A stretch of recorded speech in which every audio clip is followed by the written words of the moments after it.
Hello guys, my name is Saad. Welcome to Mr Hack YouTube. आज की इस video में बात करेंगे गूगल शीट्स। दोस्तों, गूगल शीट्स जो है सिमिलर है एक्सेल के। So let's get start.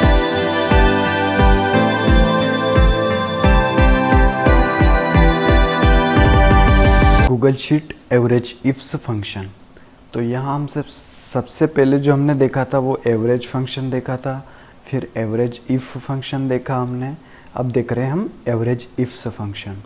तो एवरेज इफ्स फंक्शन में जो है हमारे पास जिस चीज़ का एवरेज निकालना है उसमें हमारे पास और कंडीशन आ जाती हैं कि चलो ये टाइप तो है इसका, पर इसमें ये वाली कंडीशन भी होनी चाहिए एंड ये है तो फिर इसमें ये भी होना चाहिए। तो अभी हम उसका एग्जांपल देखेंगे। ये इसका सिंपल से सिंटेक्स से इक्वल टू लगा के एवरेज इफ से लिखना है, जिसके बाद एवरेज जिसका भी एवरेज निकालना है उसकी रेंज देंगे, जिसके बाद यहाँ पे क्राइटेरिया रेंज 1 क्राइटेरिया, फिर उसकी क्रिएशन, ऐसे रेंज देते जाएंगे। तो ये है एवरेज इफ्स फंक्शन। इसका एग्जाम्पल देखते हैं। तो ये हमारी शीट्स हैं। इसमें हमने ऊपर कुछ हेडर्स लिए हैं। हेडर्स का मैं कलर चेंज कर देता हूँ। ये हमने कुछ हेडर्स लिए हैं। ये हमारे पास कुछ नेम्स हैं एंड ये नेम्स का ठीक है। ये हमारे पास कुछ नेम्स हैं, ये हेडर्स हैं, ये कुछ कार्टून के नेम हैं एंड इनमें से कुछ जो इंटरेस्टेड है ग्रास में, मतलब कोई घास में इंटरेस्टेड है, कोई फायर में इंटरेस्टेड है। एंड ये घास में इंटरेस्टेड एंड फायर में इंटरेस्टेड हैं, जिसके बाद इनकी जनरेशन भी है कि कोई फर्स्ट जनरेशन के हैं, कोई सेकंड जनरेशन के हैं। तो इनको हमको फ़िल्टर करना है कि फर्स्ट जनरेशन वाली जो हैं और वो जो ग्रास से है उनका हमको एवरेज निकाल के बताओ कितना है, ठीक है। एंड जिसके बाद जो सेकंड जनरेशन वाले हैं, सेकंड जनरेशन वाले फायर है या फिर ग्रास है, तो उनका एवरेज निकाल के बताओ कि एवरेज कितना है उनका।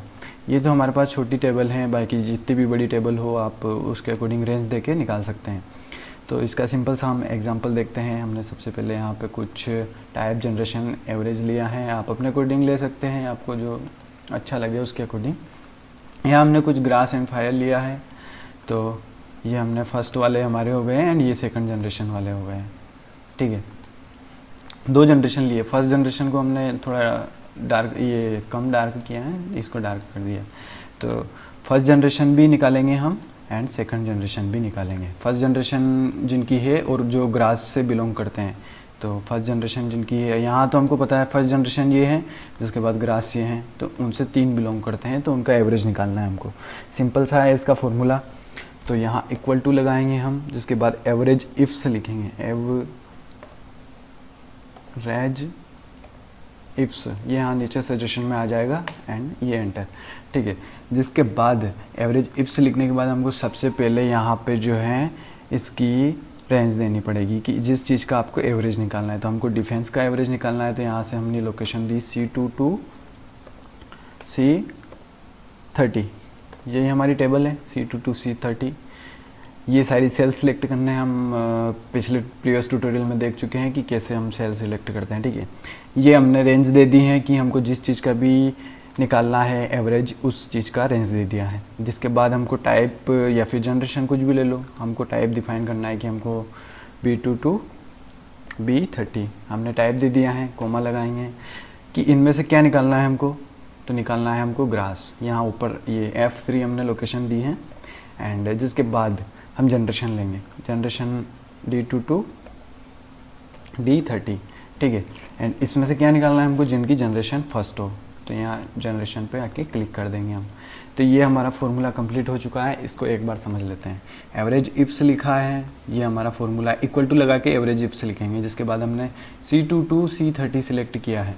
C2 to C30 मतलब कि ये डिफेंस वाली जो रो है हमने सिलेक्ट करी है, C2 to C30, क्योंकि हमको इसका एवरेज निकालना है। इसमें से एवरेज किसका निकालना है, जिसका ग्रास हो। ये पूरी में से हमको जिस ग्रास किसका है, इसका है, एंड जिसकी जनरेशन क्या है 1 हो, तो ये जिनकी जनरेशन 1 हो, तो इन तीनों का एवरेज हो गया 65। ये भी हम देखेंगे एवरेज। तो ये है सिंपल साइज का एग्जांपल एंड ये है इसका फॉर्मूला। तो हमने सबसे पहले उसकी एवरेज की रेंज डिफाइन करी, जिसके बाद कि उसका टाइप क्या है, B2 to B30 हमने टाइप दिया है कि इसका सबसे पहले टाइप जो आ रहा है हमारे पास ग्रास, एंड जिसके बाद F3 लिया है हमने ये ग्रास के लिए, एंड जिसके बाद D2 to D30 D2 to D30 लिया हमने, 1 और 2 यहाँ पर हमारे पास जनरेशन है, तो हमने जनरेशन भी सिलेक्ट कर ली एंड हमने सिंपल सा एंटर किया, तो हमारे पास यहाँ पे जो है इसका एवरेज निकल के आ गया। एंड जिसके बाद और भी हमारे पास एवरेज हैं, तो ये सेकंड वाला एवरेज है फायर के लिए कि ठीक है, फायर मतलब इसको मैं आपको करके दिखा देता हूँ कि जिसका फायर हो वो थोड़ा हाईलाइट हो जाए। एंड फॉर्मेट में जाएंगे, कंडीशनल फॉर्मेटिंग करेंगे, टेक्स्ट इज़ एग्जैक्टली, थोड़ा वो अलग सा हो जाएगा ना, तो अपने को ठीक है। हमारे पास ये फायर है एंड ये ग्रास है, तो यहाँ हमने सबसे पहले निकाला ग्रास वालों का एवरेज निकालो, तो ग्रास वालों का एवरेज आया हमारे पास 65 कैसे आया कि ग्रास जिनका हो, ठीक है, ये ग्रास जिनका हो और जिनकी जनरेशन 1 हो, तो ये जनरेशन इन तीनों का एवरेज जो निकला हमारे पास 65। जिसके बाद जो है सेकंड कंडीशन क्या है हमारी कि यहाँ पे हमारे पास फॉर्मूला फायर होना चाहिए, मतलब कि ठीक है जनरेशन तो 1 ही चलेगी हमको, लेकिन उनका जो है टाइप जो है फायर होना चाहिए। तो फायर वाले कितने हैं हमारे पास, फायर वाले 6 हैं, 6 में से जिनकी जनरेशन 1 हो, तो ये हैं 3 जनरेशन जिनकी 1 है, एंड इनका एवरेज जो है तीनों का वो है 59। ऐसे ही अब नेक्स्ट जो है हमारे पास जनरेशन 2 वाले आ गए। अब जनरेशन 2 वाले ये हैं, तो इनका जो है हमको निकालना है जनरेशन 2 में ग्रास किसका है, तो ग्रास इसका है, इसका है, इसका है, इन तीनों का ग्रास है एंड इनकी जनरेशन भी 2 है, तो इन तीनों का एवरेज जो निकाला है हमने, ये एवरेज इनका आ गया है। तो ऐसे एवरेज इफ़ फंक्शन काम करता है दोस्तों। यहाँ पे हमारे पास जैसे पहले वाले में हमारे पास जो एवरेज इफ़ फंक्शन था उसमें हमारे पास बस ये कंडीशन थी कि जिनका हमको वो निकाल के दिखाओ जिनका ग्रास है, एंड उन मतलब हमारे पास एक रेंज थी एंड उनका एवरेज निकालना था, बस उसमें कंडीशन हमारे पास एक ही थी कि जिसका ग्रास हो उनका एवरेज निकालो एंड जिसका फायर हो उसका एवरेज निकालो। पर इसमें हमारे पास एक कंडीशन और बढ़ गई है, वो है जनरेशन।